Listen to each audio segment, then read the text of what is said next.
afternoon, children. Welcome back to the fifth session of this civics class, and we are going to continue with chapter 17. Today I am going to cover the last topic of this chapter, that is secularism. Before coming into the topic, let me recall you something, that when we were discussing about the fundamental rights, we came across article 25 to 28, right to freedom of religion, where we discussed about 4 provisions. That was that everyone is free to follow any religion, state does not have any religion of its own, then no religious instructions will be imparted in those institutions which is managed by state funds. So these were some of the provisions. So let me come to this topic, secularism. This word secular was added in 1976 by the 42nd Amendment Act. Now, why this was been thought that this word secular should be added in the Indian Constitution? Why it became so essential that this word secular should be added in our Indian Constitution? Behind this adding of word secular in the Indian Constitution, the motive was that time our Indian society consisted of different religions. Different religious groups were there. So, to maintain peace, no one should dominate the other religious group, and to create a harmony among different religious groups. That's why it was being felt that secular should be added in the Indian Constitution. It has 2 aspects. The first aspect is everyone is free to follow any religion of his or her choice, and every religious group has freedom to manage its own affairs. Means here no support will be given by the state or government, and everyone has got the freedom to choose any religion. No any foundation is there. And the second aspect is the state will not discriminate anyone on the basis of religion. Means religion would not be the criteria. Religion would not be the basis on which anybody can be discriminated. Because here, under this constitution, there will be impartial attitude towards everyone, because state itself does not have any religion of its own. Now there are some certain examples found in the constitution which proves the impartial attitude of being secular. Yes, we will find some examples, or we can say that in the Indian Constitution there are these things which proves that we have an impartial attitude of being secular. The first is preamble, the liberty of thought, faith, belief. So this has been included in the preamble, which is the introduction part of the Indian Constitution. As previously also we have discussed that preamble is the soul of Indian Constitution.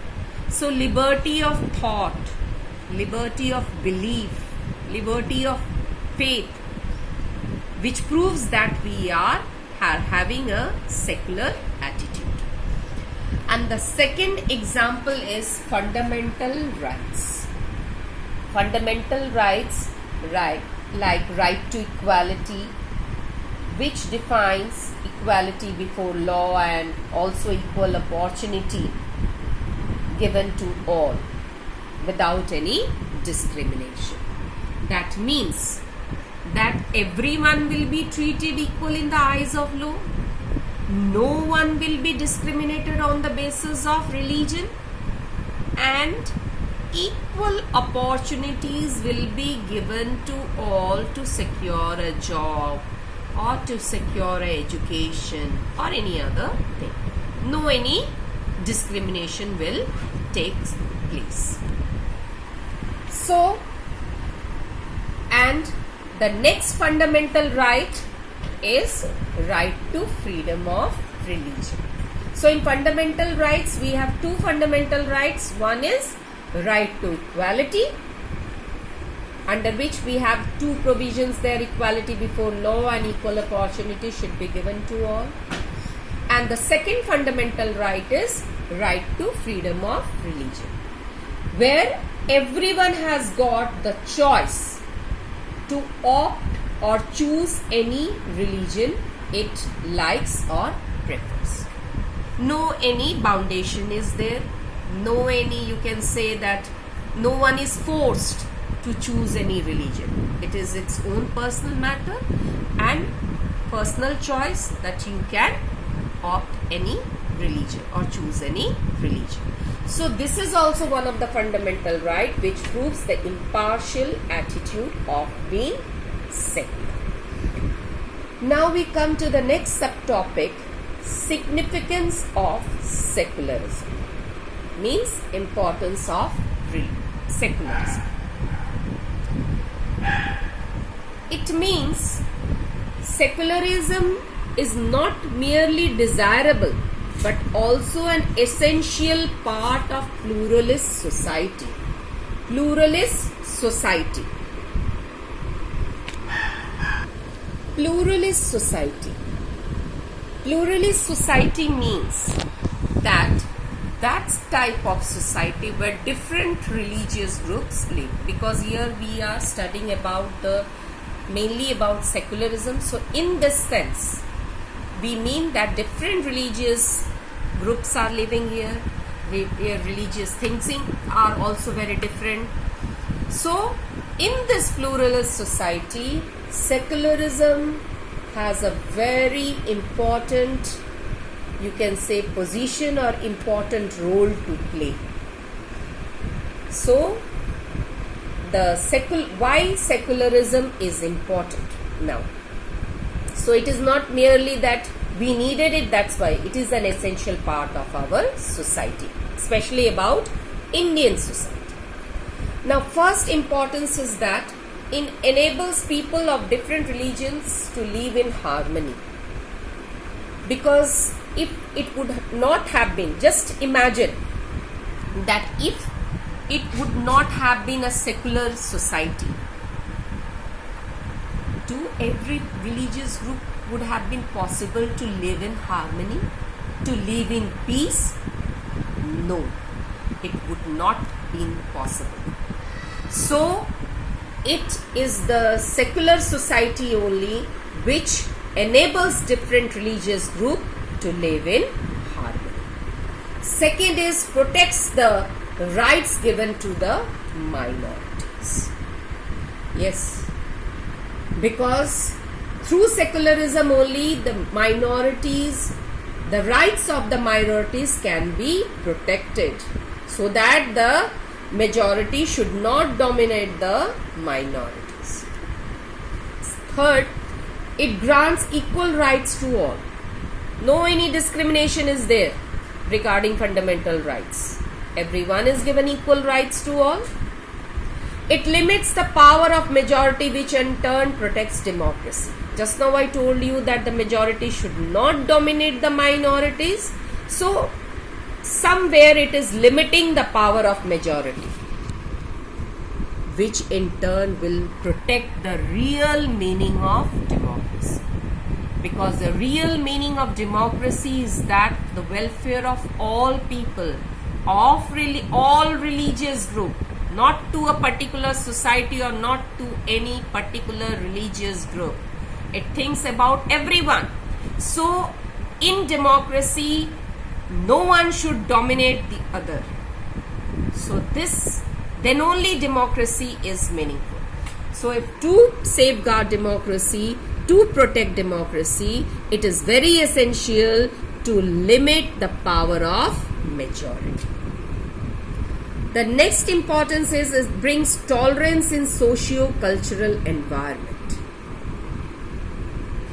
The society where just now I discussed about the pluralist society, where different cultural groups are there, different religious groups are there, we have to give importance to tolerance. Tolerance means we have to respect the religious thinking of others. If we don't do that, harmony will not be established. Peace will not be established. So the feeling of tolerance should be there in socio-cultural environment, so that in a society where different cultural groups are there, tolerance will help us to bring harmony, will help us to bring peace in the society. And this will happen only when we have this feeling of tolerance, when we will respect the religious sentiments, the religious thinking, the culture of different groups. So these are the importance. Now we come to purpose. What is the purpose of introducing secular word in Indian Constitution? The main motive of adding this word secular in Indian Constitution was that separating religion from politics. No connection should be there between religion and politics. Because once religion will enter in politics, it will dominate it. So, religion should be separated from politics. Then only secularism will become a part of basic ideology. And this was only the motive behind the introduction of secularism in India.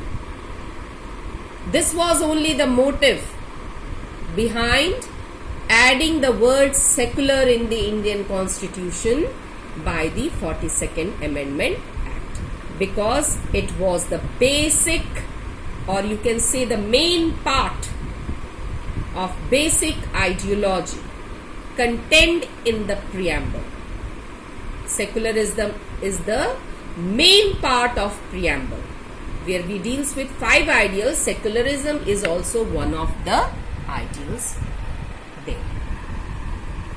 Now the next question is, children, one thing I want to tell you, that whatever slide I am making here, this I am making only for you, so that you can easily prepare or make notes out of this presentation. It will be easier for you to note down these points, and it will be very easy to recall that. It will be easy for you to make the notes. So children, please follow these presentation. You have to go through the book. First of all, you have to go through the book if it is available to you. Otherwise, you can prepare a notes on this, which is also very important. I am giving you these notes only for you, so that you are benefited out of it, and it will be very easy for you to learn. Now the next topic is how secularism is practiced in India. Yes, this is also a very big question, that how secularism is practiced in India. Now, some of you can ask or raise a question that many times a state does not follow non-intervention policy. Non-intervention policy means not to interfere in the matters of religion. So many times you will see that the state does not follow the policy of non-interference. Now let's see why the state or the government is making some exceptions. Certain exceptions are made by the government to respect the religious sentiments for a particular community. Children, I have done some simple spelling mistake is there. It will be community, N-I-T-Y. I just skip the alphabet N. So you don't do the mistake. The spelling of community is C-O-M-M-U-N-I-T-Y.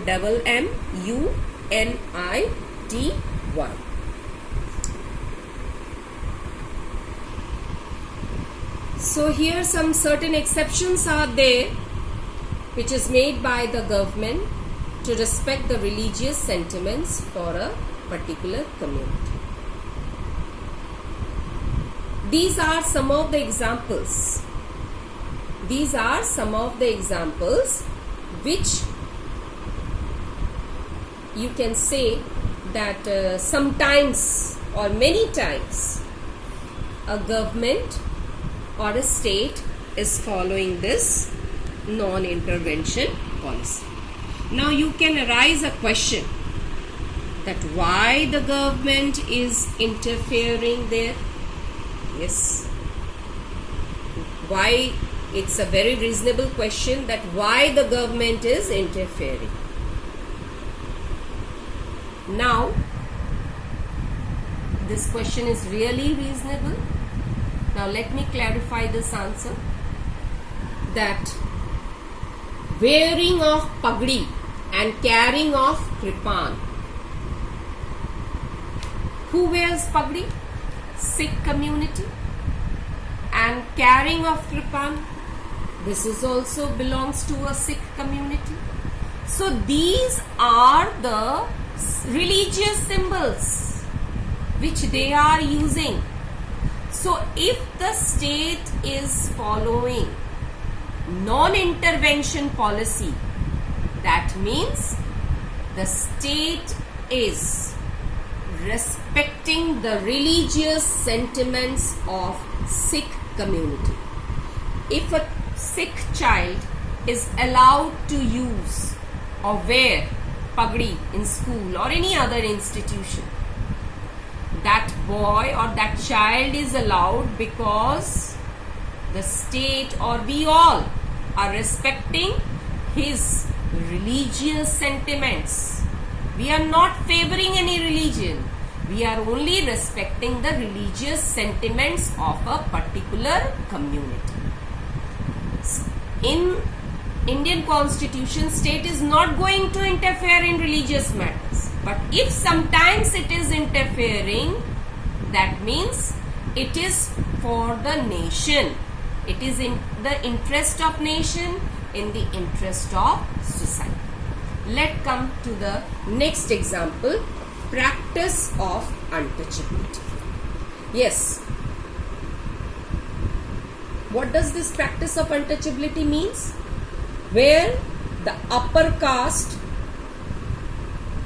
dominates the lower caste. So, why it was being abolished? Because it was based on discrimination, and somewhere it was violating the fundamental rights. So, as we all know that in our Indian Constitution, there is no place for any discrimination. Everyone is treated equal. So, the upper caste should not dominate the lower caste. So, here the state interfered and abolished this untouchability, so that everyone should have equal opportunities in their every walks of life. Again, some examples are there, like personal laws based on religion can also be amended if it is against the principles of liberty, equality and justice. For example is right of inheritance. Right of inheritance. What does this inheritance means? It means practice of transferring of property or debt or rights by will or by law of succession. If some person is going to die, for example, by will he is transferring his or her property to anyone. So this is right of inheritance. It is not only that property only, debt. Debt means if you have taken money from anyone, that is also debt. So right of inheritance is also some examples where the government interferes. Next example, in general I am talking that just now you came across that Teen Talaq bill. Why the government declared that this Teen Talaq should not be followed in the society? Because they found out that the exploitation which is taking place in the Muslim women's society, one of the reason is this talaq, Teen Talaq. So it should be amended. So the state can interfere in the interest of the society. Sometimes if some social evils are present in the society, to remove those social evils, government can interfere. In our fundamental right, it was also given that the state will not give any financial aid to any religious institutions. But sometimes the government really gives some financial help to institutions. Why it gives? It is not favoring any religion, particular religion. It is, if giving any type of financial help, that means it is working for the welfare of that particular religion, in the interest of that religion. So it does not mean that it is promoting that particular religion. So in this way, our government is working and our Indian secularism is working in India. And these are some of the examples by which we can prove that certain exceptions are there by the government, or you can say in other words that the government is following a non-intervention policy in religious matter. So these are the examples by which we are proving this. So in this way only our Indian secularism is working. So I hope children you all have understood this.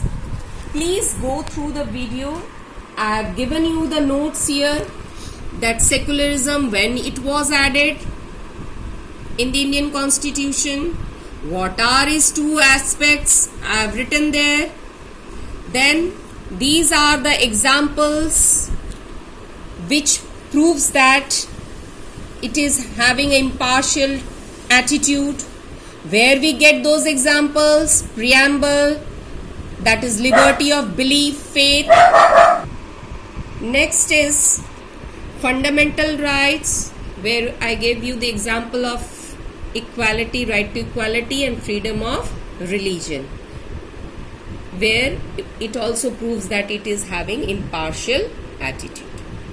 Next is significance of secularism. These are the significance: protect the minorities of the protect the rights of the minorities, equal rights to all, limits the power of majority, and bring tolerance. Next is your purpose, separating religion from politics, and to make secularism a basic ideal of Indian constitution. How secularism is working in India. These are the examples where I gave you that certain exceptions are there. These are the examples by which I have proved those exceptions. So please go through the video, prepare the notes following the video, and today's homework is that please solve ABC of chapter 17. If you have the book, please do it in book only. If you don't have the book, then please do it in your civics copy. Thank you, children.